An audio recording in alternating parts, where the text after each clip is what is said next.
We introduced the new rolling stock back in 2015, and since that point what we've seen is just patronage has grown exponentially, and the utilisation of those tracks has grown significantly during that time. And what we've seen is that wear and tear on the tracks has increased, and we've been monitoring it, but a specific failure mechanism has really come to the fore in the last year, and we've determined for safety reasons that we need to replace it.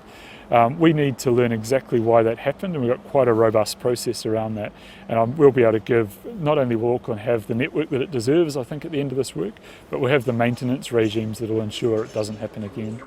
The key issue is what we call rolling contact fatigue. It's small micro cracks in the head of the rail that happens from the interface between the wheel and the rail, and those cracks happen quite close together, and they can grow exponentially, and once they go beyond 5 millimetres we need to get in and replace that rail, and that's what we've found on this rail across the Auckland Metro. We aim to have a network that runs at full capacity at all times, and so we're really apologetic about the fact that it's got to the position that it has at the moment, and it's been something we've been monitoring for a wee while, and we believe that hitting it hard and fast now, getting it resolved and ensuring the safety of the passengers was critical, and that's what's driven us to take the measures that we have.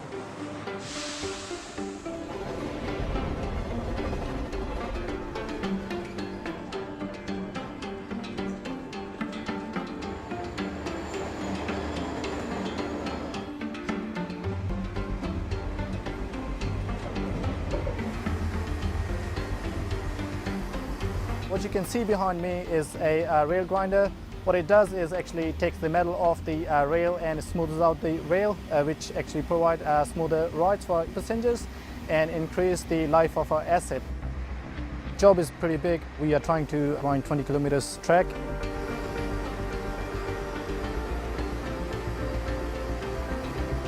We understand that it is a bit noisy and produce some sparks, but we have sound barriers under the grinder which actually prevents the noise coming out of the grinder, and the sparks, we have a fire suppression system on the grinding truck, and we have an extra water card looking after any fire or sparks coming out of the truck.